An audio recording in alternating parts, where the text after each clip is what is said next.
15 years. That is how long it took for me to walk back through those glass doors. But this time, I wasn't carrying coffee or taking dictation. This time, I was carrying the keys to everything Richard Harrison thought he owned. My name is Elena Martinez, and this is the story of how a powerless secretary became the woman who brought down an empire. It all started in 2008, when I was 23 and desperate for work. The recession had hit hard, and my business degree felt worthless in a world where even McDonald's wasn't hiring. That is when I saw the posting executive secretary wanted for Harrison Industries. Excellent pay, benefits, growth opportunities. Harrison Industries was the crown jewel of the city's business district. A 40-story glass tower that seemed to touch the clouds, housing one of the most successful real estate development companies on the East Coast. Richard Harrison, the CEO, was regularly featured on magazine covers. Faye the Golden Boy, who'd built a billion-dollar empire before his 40th birthday. I remember my first day walking into that marble lobby, my cheap suit pressed to perfection, my resume printed on the best paper I could afford. The receptionist, a stunning blonde who looked like she'd stepped out of Vogue, barely glanced at me before pointing toward the elevators. 39th floor, Mr. Harrison's office. Don't keep him waiting. The elevator ride felt eternal. When the doors opened, I stepped into what looked like a palace. Floor-to-ceiling windows offered a breathtaking view of the city.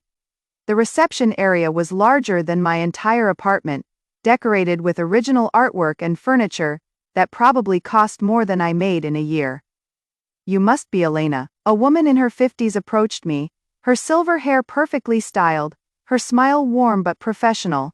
I am Margaret Chen, Mr. Harrison's personal assistant. I'll be training you before I retire next month. Margaret led me through the executive suite, explaining my duties as we walked: answer phones, manage his calendar, prepare reports, coordinate meetings, handle correspondence, standard secretary work. But for a man who made decisions worth millions every day. The most important thing, Margaret said, stopping outside a set of mahogany doors, is to remember that Mr. Harrison values efficiency above all else. He doesn't like to repeat himself, and he doesn't tolerate mistakes. She knocked twice and opened the doors. Mr. Harrison, your new secretary is here. The office was massive, dominated by a desk that looked like it belonged in the Oval Office. Behind it sat Richard Harrison, and I understood immediately why he graced magazine covers. At 38, he was devastatingly handsome, tall, broad-shouldered, with steel gray eyes, and perfectly styled dark hair. He wore his expensive suit like armor, and when he looked up from his papers, I felt like a deer caught in headlights. Elena Martinez, he said, reading from my resume without looking at me. UCLA business degree, Dean's List, internship at Morrison & Associates. Why does someone with your credentials want to be a secretary? The question stung, but I kept my voice steady. Because everyone has to start somewhere, Mr. Harrison. I believe working closely with successful leaders is the best way to learn. For the first time, he looked directly at me. His gaze was intense, calculating. We'll see. Margaret will train you for the next few weeks. Don't disappoint me, Miss Martinez. And so began my time in the Golden Cage. The first few months were a whirlwind. Margaret was an excellent teacher, patient and thorough. She'd been with Richard for 12 years and knew every aspect of running his professional life. Under her guidance, I learned the intricate dance of managing a powerful man's schedule. Richard Harrison was exactly as advertised: brilliant, demanding, and utterly focused on success. He worked 16-hour days, closed deals worth hundreds of millions, and expected everyone around him to match his intensity. I watched him negotiate hostile takeovers over breakfast, fire senior executives before lunch, and charm city councilmen at dinner parties. But I also noticed things Margaret had trained me to see. The way his jaw tightened when his ex-wife called about their daughter, how he massaged his temples during budget meetings, the carefully hidden stack of antacids in his desk drawer. Richard Harrison might have been a titan of industry, but he was still human. More importantly, I was learning how the business really worked. Through managing his calendar and correspondence, I began to understand the complex web of partnerships, investments, and deals that kept Harrison Industries profitable. I saw which politicians received campaign contributions, which inspectors got expensive dinners, which competitors received mysteriously timed setbacks. Richard began to notice my efficiency. Where other assistants might have needed multiple explanations, I anticipated his needs. I learned to read his moods to know when he wanted detailed reports and when he wanted bullet points. I started arriving earlier and leaving later, not because he demanded it, but because I was genuinely fascinated by the business. You are different from the others, he told me one evening, as I stayed late to prepare materials for a morning presentation. Most people in your position are just marking time until something better comes along. But you actually pay attention. I looked up from the financial projections I was reviewing. Knowledge is power, Mr. Harrison. The more I understand about how you work, the better I can support you. He studied me for a moment, and I thought I saw something shift in his expression. Smart girl, that attitude will take you far. I should have recognized the warning signs then, the lingering looks, the way he found excuses to call me into his office, the casual touches that lasted just a moment too long. But I was 23 and naive, flattered by the attention of such a powerful man.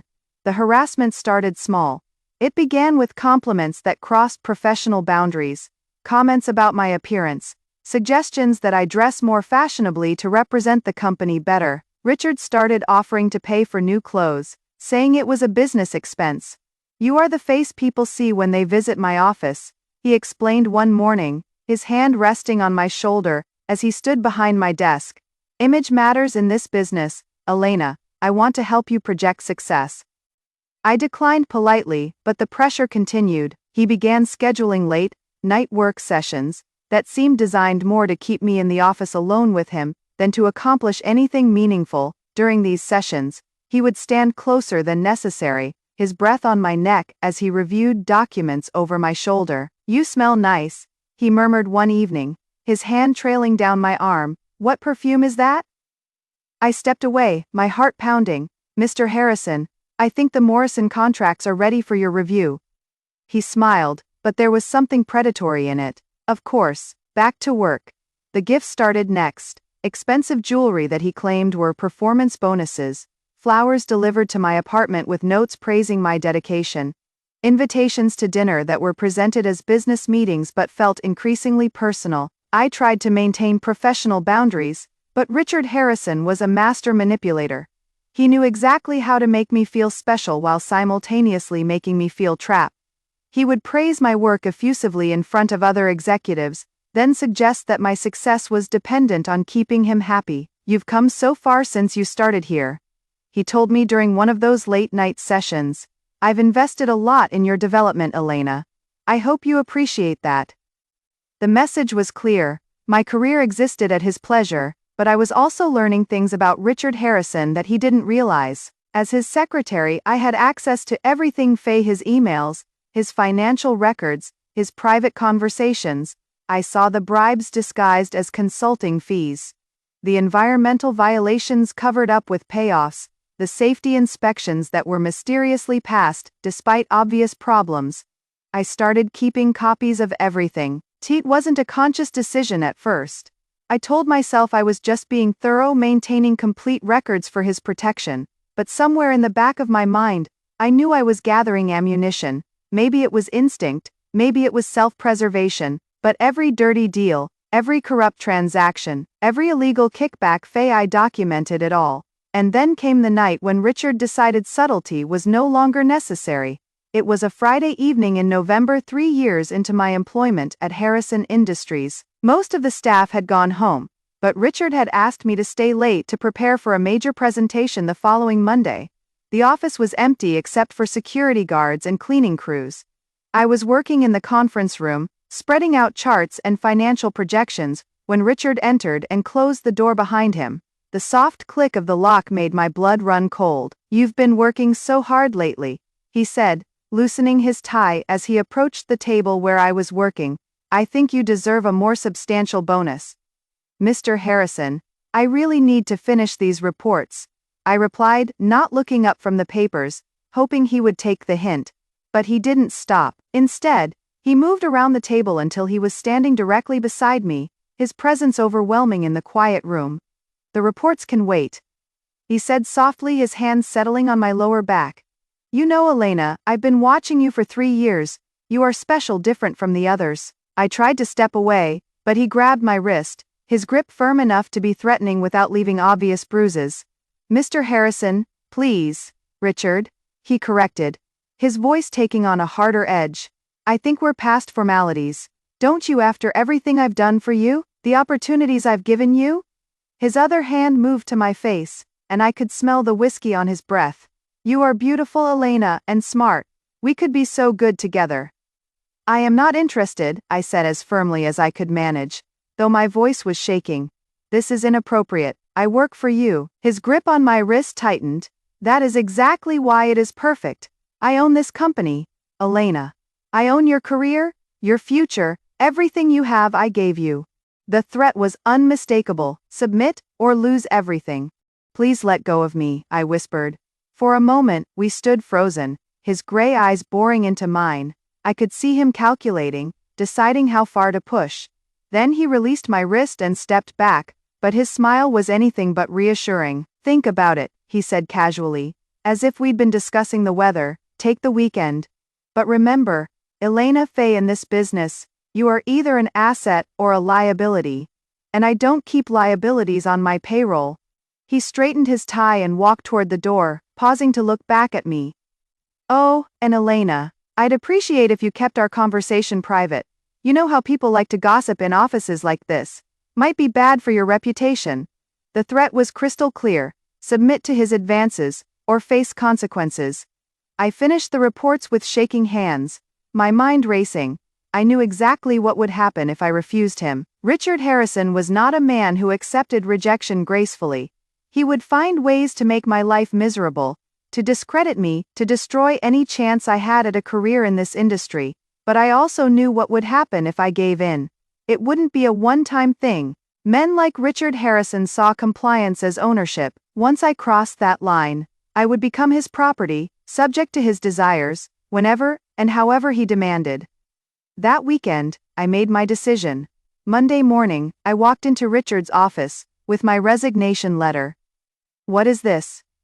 Richard asked, barely glancing at the letter I placed on his desk. "My 2 weeks' notice, Mr. Harrison." He leaned back in his chair, his expression unreadable. "I see, and might I ask why you are leaving such a promising position?" I had rehearsed this moment all weekend. "I've received another opportunity that better aligns with my career goals."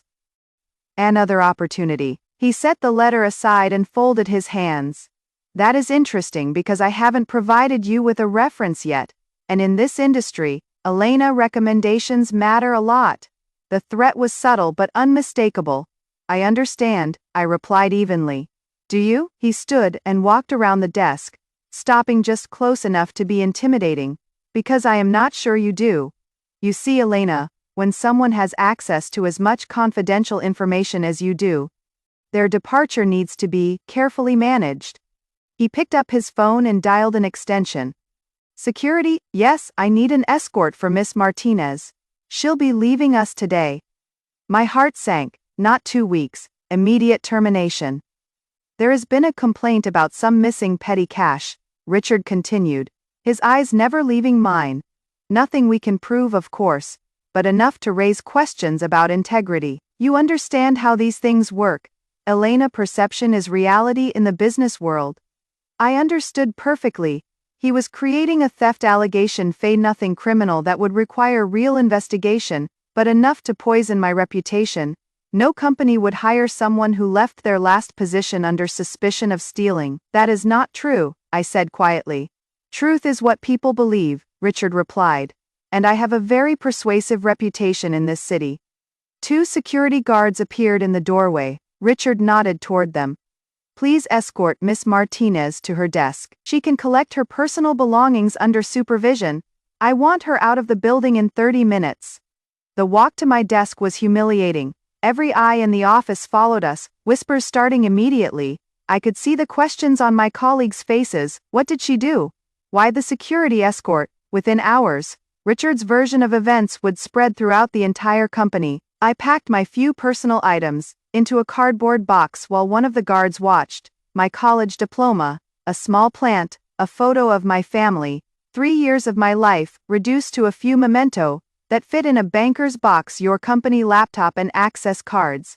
The guard said, extending his hand. I handed them over, along with the keys to the office and the company credit card I'd been authorized to use for business expenses, Miss Martinez. I turned to see Margaret Chen approaching, her face filled with concern and confusion. She'd been planning to retire next month, training her own replacement. What is happening? I am leaving, I said simply. Margaret glanced at the security guard, then back at me. Her eyes were full of questions she was too professional to ask in front of company security. I see, she said quietly.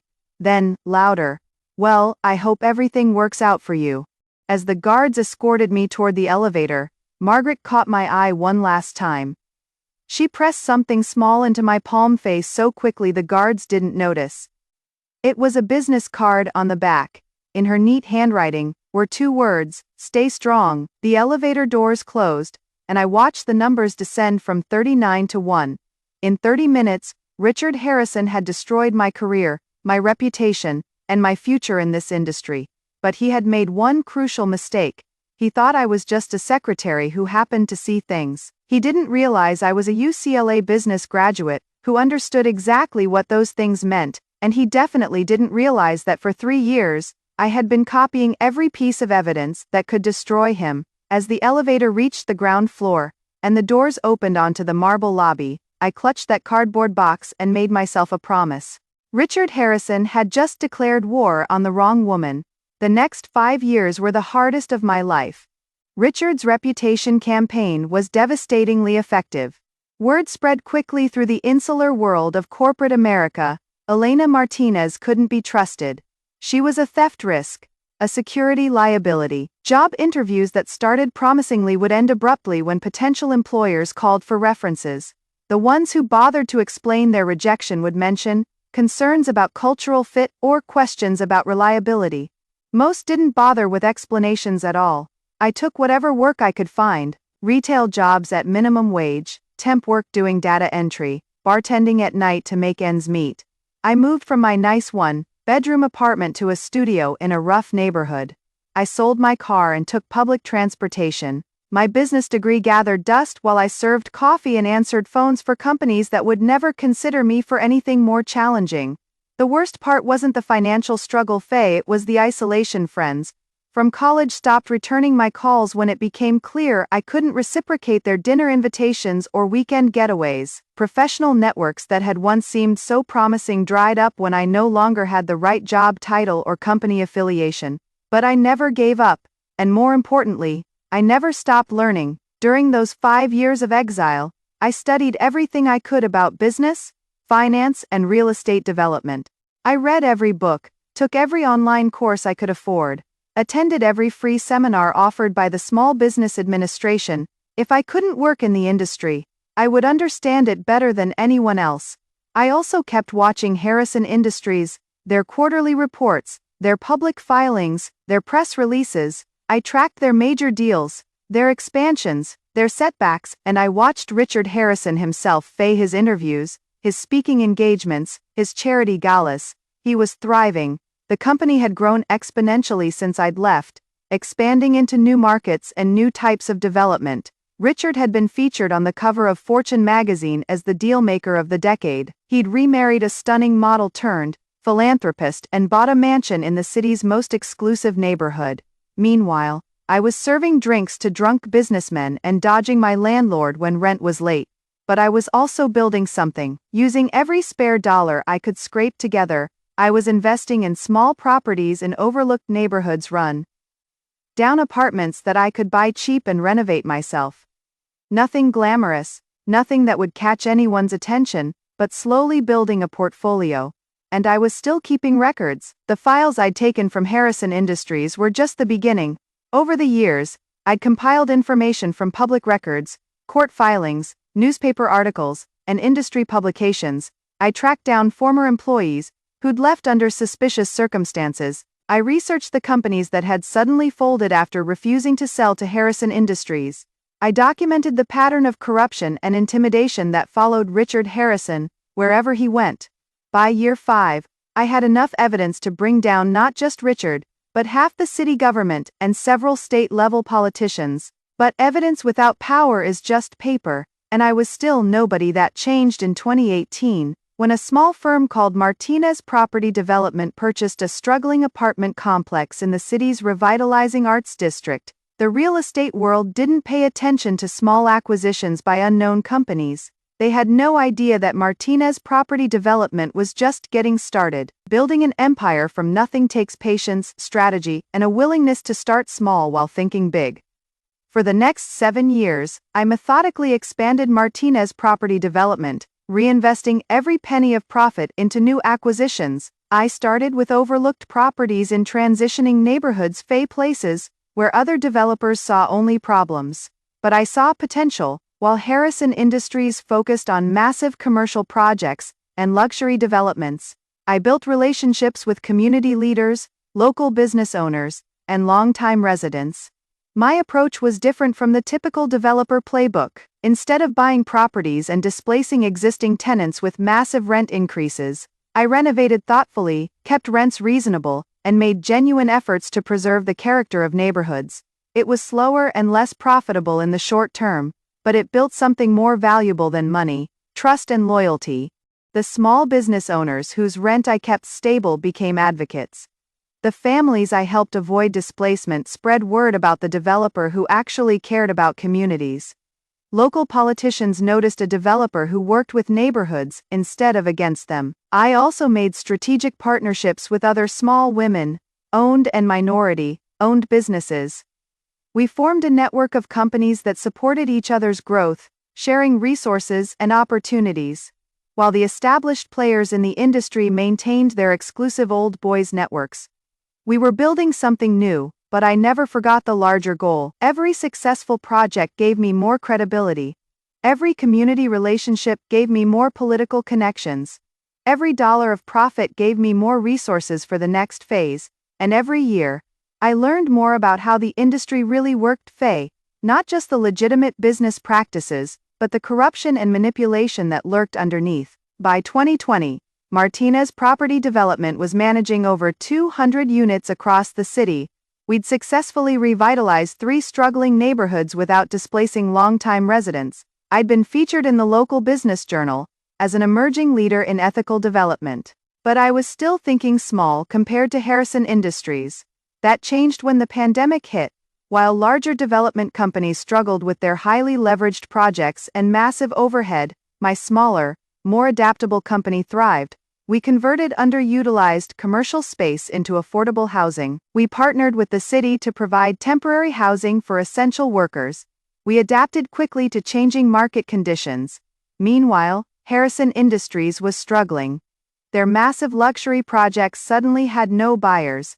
Their commercial developments sat empty as businesses closed or moved to remote work. Their highly leveraged financial structure became a liability when credit tightened. I watched from my modest office as Richard Harrison laid off hundreds of employees and desperately tried to restructure debts. The man who had once seemed untouchable was suddenly vulnerable, and that is when I made my move. In 2021, Martinez Property Development acquired Harrison Industries' largest competitor, Meridian Development Group, in a deal that shocked the local business community. Nobody had seen it coming. How could a small company that had barely existed 10 years ago suddenly have the resources to acquire a firm with over $1 billion in assets? The answer was simple. While Richard Harrison had been focused on short-term profits and personal aggrandizement, I had been building sustainable growth and strategic relationships. My company was debt-free, cash-rich, and positioned perfectly to take advantage of market disruption. Suddenly, Martinez Property Development wasn't a small player anymore. We were the second largest development company in the state, with a portfolio that included everything from affordable housing to luxury commercial properties. But I still wasn't done. The acquisition of Meridian Development gave me something I'd been waiting 15 years to obtain: the resources and market position to go head-to-head with Harrison Industries. And I had a plan for that confrontation that Richard Harrison would never see coming. By early 2023, the business community was watching the rivalry between Martinez Property Development and Harrison Industries with fascination. Trade publications framed it as the battle of the titans, the ethical upstart versus the established powerhouse. What they didn't realize was that it wasn't a battle at all. It was an execution. Richard Harrison, now 53, and still devastatingly handsome, but showing the stress of recent financial struggles, began viewing me as a legitimate threat. He started attending the same industry events I attended, bidding on the same properties I targeted, and making subtle attempts to undermine my relationships with city officials and community leaders. But Richard's arrogance remained his greatest weakness. He still saw me as the secretary who had once worked for him, not as a serious competitor who might outmaneuver him. In his mind, I was a fluke, a lucky amateur, who had succeeded through good timing rather than superior strategy. This blindness led him to make increasingly desperate moves. When Martinez Property Development bid on a prime waterfront development project, Harrison Industries submitted a last-minute bid that was clearly below cost. When I partnered with the mayor's office on an affordable housing initiative, Richard suddenly announced his own charitable housing foundation. When I spoke at industry conferences about sustainable development practices, Richard would arrange to speak at competing events the same weekend, trying to divide audiences. It was exactly what I had been hoping for. Richard was so focused on competing with me that he was making strategic mistakes and alienating longtime allies, but I needed him to make one specific mistake. I needed him to come after me directly, personally, in a way that would create the opportunity I'd been planning for 15 years. That opportunity came in the form of the Riverside Commons project. Riverside Commons was the largest development opportunity in the city's history, a 500-acre former industrial site that the city wanted to transform into a mixed-use development with housing, retail, and public space. The contract was worth over $2 billion, and would establish whichever company won it as the dominant developer in the region for the next decade. Both Martinez Property Development and Harrison Industries submitted proposals. Mine focused on sustainable development, community partnership, and long-term neighborhood enhancement. Richard's emphasized rapid construction, maximum profit, and his company's established track record. The selection committee would announce their decision at the annual Real Estate Development Association Gala, the biggest industry event of the year, attended by every major player in the region's development community. I made sure Richard knew that I would be attending. The Hotel Continental's grand ballroom was transformed for the annual gala, with crystal chandeliers casting warm light over tables draped in white linen and adorned with elaborate floral arrangements. 500 of the region's most influential business leaders, politicians, and real estate professionals filled the room, their conversation creating a low hum of power and influence. I entered wearing a simple but elegant black dress, sophisticated but not flashy, confident but not ostentatious. I had learned over the years that true power was often displayed through restraint, rather than excess. The reaction to my arrival was immediate. Conversations paused as heads turned to assess the woman, who had seemingly come from nowhere to challenge the established order. Some faces showed curiosity, others respect, a few displayed barely concealed hostility. But the face I was most interested in showed something else entirely. Richard Harrison stood across the room, surrounded by his usual circle of admirers and sycophants. At 53, he was still striking, his dark hair now distinguished with silver at the temples, his expensive tuxedo, perfectly tailored. But when our eyes met across the crowded ballroom, I saw something I had never seen before in those steel, gray eyes: fear. For the first time in his life, Richard Harrison was looking at someone he couldn't intimidate, couldn't control, and couldn't dismiss, and he was beginning to understand that I was more dangerous than he had ever imagined. "Elena Martinez," came a voice beside me. I turned to see Mayor Patricia Williams, approaching with her characteristic warm smile. "You look absolutely radiant tonight." "Thank you, Mayor Williams. It is wonderful to see you." Patricia and I had developed a genuine friendship over the past few years as I'd worked on various community development projects. She was one of the few people in the room who knew the full story of my history with Harrison Industries. "Nervous about the announcement?" she asked quietly.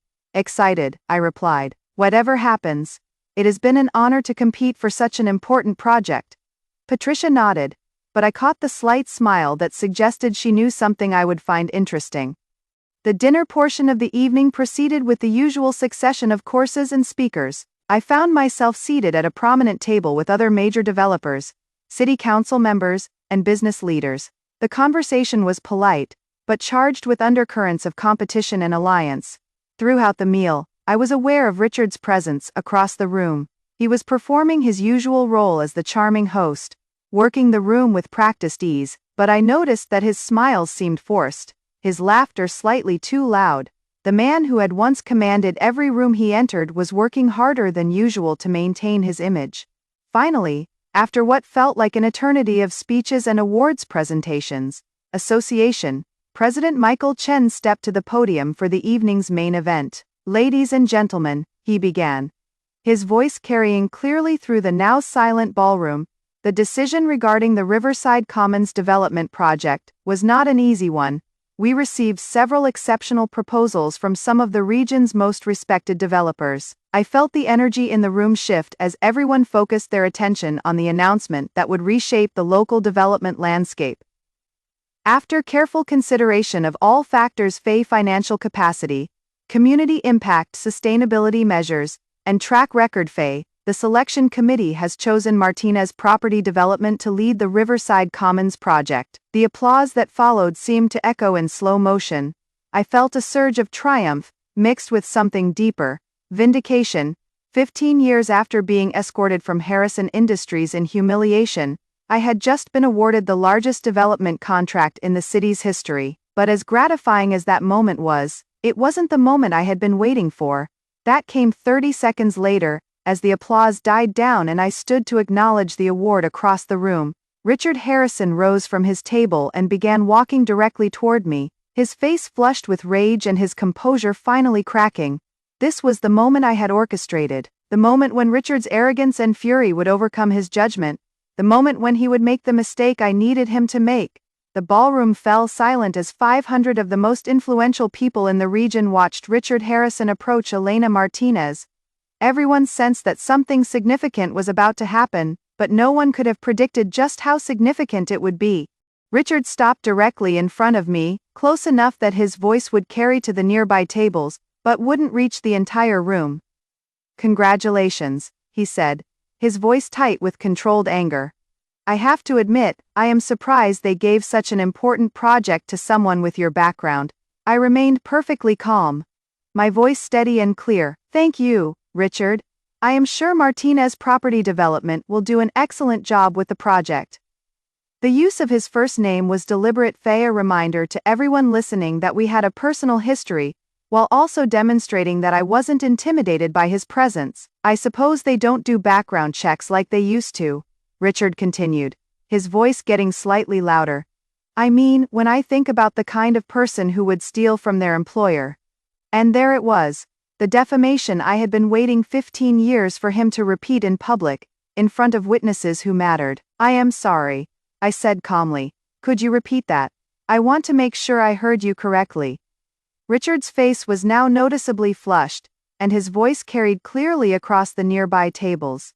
"I said, when someone has a history of theft and dishonesty, it makes you wonder about their qualifications for major projects." Perfect. He had just accused me of theft and dishonesty in front of dozens of witnesses at the industry's most prestigious event. I smiled, a calm, confident smile that somehow managed to convey both forgiveness and strength. "Richard," I said, my voice carrying just the right combination of sadness and authority, "I think you might be confusing me with someone else, but I understand, Faye. After all these years of struggling to compete with Martinez Property Development, I imagine it must be difficult to keep track of details." The implied comparison, that his memory was failing due to stress from business competition, was devastating in its subtlety, but I wasn't finished. "Ladies and gentlemen," I said, raising my voice slightly so the entire section of the ballroom could hear, "I think this is an appropriate time to share some exciting news about Martinez Property Development's future plans."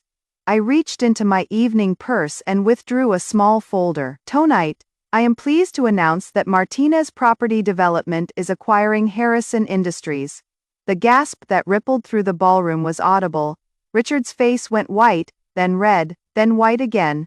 "That is impossible," he stammered. "Harrison Industries isn't for sale, actually," I replied, opening the folder to reveal legal documents. "As of this morning, Martinez Property Development has acquired controlling interest in Harrison Industries through purchases of distressed debt and strategic stock acquisitions. The paperwork was filed this afternoon." I had been quietly buying up Harrison Industries' debt through shell companies for the past 2 years, waiting for the right moment to exercise my options. Richard's financial troubles during the pandemic had made his company vulnerable to the kind of leveraged acquisition I had spent years planning, but the legal maneuvering wasn't the real victory. The real victory was what happened next. Richard's composure finally shattered completely. In front of 500 of the most important people in the region's business community, the man who had once seemed untouchable began to unravel. "You can't do this," he shouted, his voice now carrying across the entire ballroom. "Do you know who I am? Do you know what I've built?" The room fell completely silent as everyone turned to watch Richard Harrison having what could only be described as a public meltdown.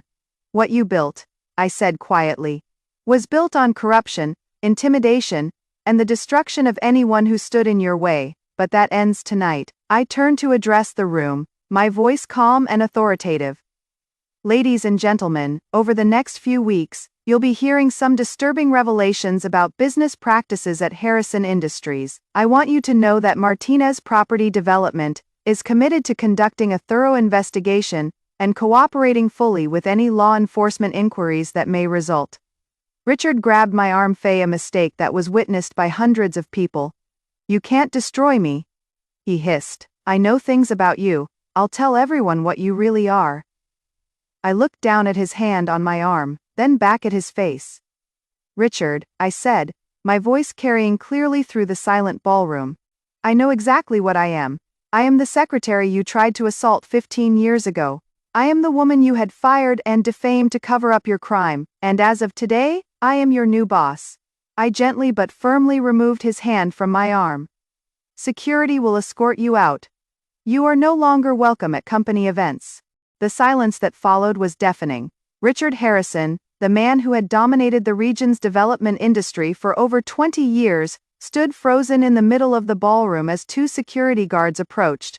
As they led him away, I heard him muttering something about lawsuits and revenge, but his threats sounded hollow now.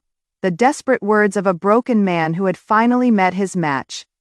The weeks that followed the gala were a whirlwind of media attention, legal proceedings, and business restructuring. The story of the secretary who became CEO and acquired her former boss's company captured public imagination in a way that surprised even me. But the real story, the one that mattered, was just beginning. With controlling interest in Harrison Industries, I had access to everything: financial records, internal communications, deal structures, and most importantly, the evidence I had been collecting for 15 years. What I found exceeded even my expectations. Richard Harrison hadn't just been running a development company. He had been operating a sophisticated criminal enterprise. The bribes, kickbacks, and illegal deals I had suspected were just the tip of the iceberg.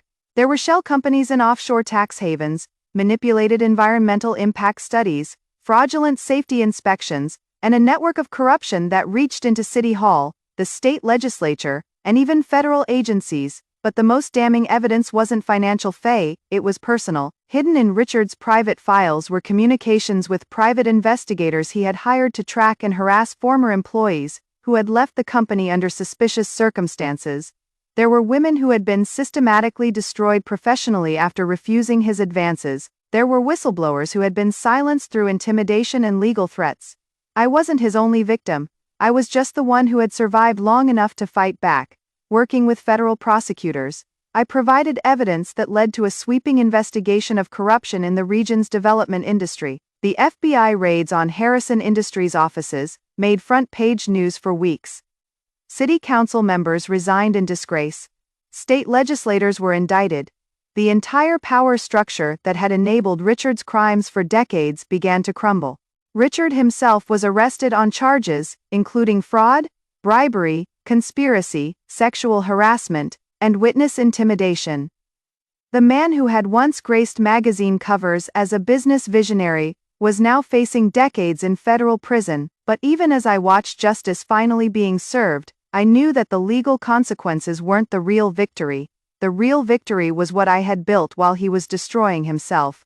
Martinez Property Development, now merged with the legitimate assets of Harrison Industries, had become the largest development company in the region, but size wasn't the goal. Transformation was.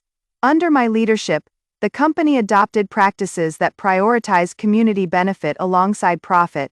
We established the first industry-wide standards for ethical development in the region.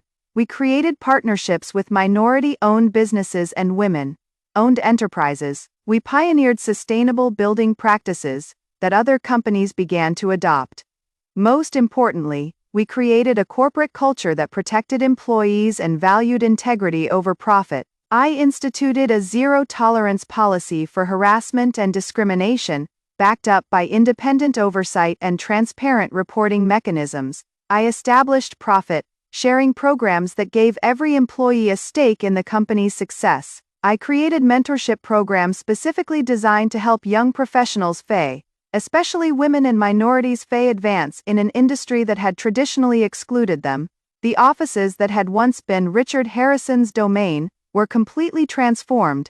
The intimidating executive suite became a collaborative workspace. The closed-door culture of secrecy became an open-book policy of transparency. The atmosphere of fear and competition became one of support and shared purpose. But perhaps the most satisfying change was in my own office. The massive mahogany desk that Richard had used to tower over subordinates was replaced with a modern conference table, where I met with employees as equals. The walls that had once displayed his magazine covers and awards now featured photographs of successful community development projects and letters of appreciation from neighborhood residents. And on my desk, in a simple frame, was the business card Margaret Chen had given me 15 years earlier, with her handwritten words, "Stay strong." Margaret, now in her 70s, had become the company's director of mentorship and employee development. When I offered her the position, she had cried not just because of the honor, but because she had watched Richard's behavior for years and had felt powerless to stop it. "You did something I never had the courage to do," she told me. "You fought back." "No," I replied. "I learned, there is a difference." And that was true. Revenge would have been destroying Richard Harrison for the sake of destruction. What I had done was build something better from the ashes of his corruption. 5 years after the gala, I stood once again in the marble lobby of what had once been Harrison Industries headquarters, but everything had changed. The cold, intimidating atmosphere was gone, replaced by warm lighting and comfortable seating areas where employees and visitors could gather informally. The walls displayed photographs of completed projects alongside their community impact statistics. The reception desk was staffed by people who had been promoted from within, given opportunities to grow that would never have existed under the old regime. I was there for the dedication of the lobby's newest feature, a memorial wall honoring employees who had been harmed by the previous leadership's misconduct. It was my way of ensuring that the victims of Richard's crimes were remembered and honored, not forgotten. Among the names on the wall was Sarah Chen, Margaret's daughter, who had left the company after being harassed by Richard, but had been too afraid to report it at the time. Next to her name was Lisa Rodriguez, a former accountant who had been fired after questioning suspicious financial transactions. There was David Kim, a project manager who had been blacklisted industry-wide after refusing to falsify safety reports. Each name represented a life that had been damaged by abuse of power, but each name also represented someone who had found justice, restoration, and opportunity through the company's victim assistance program. As I read through the names, I felt a hand on my shoulder. I turned to see a woman I almost didn't recognize, Patricia Harrison, Richard's ex-wife. We had never met during my time at Harrison Industries, but I knew her story. She had divorced Richard 12 years earlier, citing irreconcilable differences, but never publicly discussing the real reasons. Now I understood why. "Thank you," she said simply. "For what?" "For doing what I should have done years ago." Patricia had reached out to me through lawyers after Richard's arrest, providing additional evidence of his abusive behavior both at work and at home. Her testimony had been crucial in establishing the pattern of misconduct that sealed his conviction. "You did what you could with the resources you had," I replied. "That is all anyone can do." She nodded, tears in her eyes. "My daughter is starting college this fall. Business major, just like you were. She wants to change how companies are run, make them more ethical. She says you are her hero." I felt a deep satisfaction that had nothing to do with business success or personal vindication. The next generation was learning from what had happened here. The cycle of abuse and corruption was being broken. "I'd be honored to meet her," I said. As Patricia walked away, I found myself alone in the lobby for a moment, surrounded by the evidence of transformation, but also remembering what had come before. 15 years earlier, I had been escorted out of this same lobby in disgrace, carrying a cardboard box and facing an uncertain future. No, I owned the building, but that wasn't the real victory. The real victory was in the hundreds of employees who worked here in an environment of respect and opportunity. It was in the communities that had been revitalized through ethical development practices. It was in the young women and men who were entering the business world with higher standards and greater expectations. The real victory was in proving that corruption and abuse of power weren't inevitable parts of business success. They were choices. And different choices could lead to better outcomes for everyone. Legacy today. Martinez Property Development is recognized as one of the most innovative and ethical companies in the real estate industry. We've been featured in Harvard Business Review case studies on sustainable development and corporate responsibility. Our employee satisfaction ratings are among the highest in any industry. Our community development projects have become models that are replicated across the country. Richard Harrison was sentenced to 22 years in federal prison. He'll be eligible for parole when he is 71 years old. His conviction led to the largest corruption investigation in the region's history, resulting in dozens of additional prosecutions and fundamental reforms in how development projects are regulated and approved. But I don't think about Richard Harrison very often anymore. What I think about is the future. The young professionals I mentor who are building careers based on integrity rather than intimidation. The communities that are thriving because of development projects that prioritize people alongside profit. The industry standards that have been transformed because someone finally proved that ethical business practices could be more successful than corrupt ones. Sometimes, late in the evening when the office is quiet, I'll stand at the window of what used to be Richard's corner office and look out at the city skyline. Many of the buildings I can see were developed by companies that have adopted practices we pioneered. The waterfront where Riverside Commons now stands is filled with families enjoying public spaces that were designed with community input and built with sustainable materials. It is a different city than the one I entered as a naive 23-year-old secretary. It is a better city, and in my desk drawer, I still keep the business card Margaret Chen gave me that day, 15 years ago. Stay strong. It says in her careful handwriting, I stayed strong, but more importantly, I learned that strength isn't about enduring abuse or accepting injustice.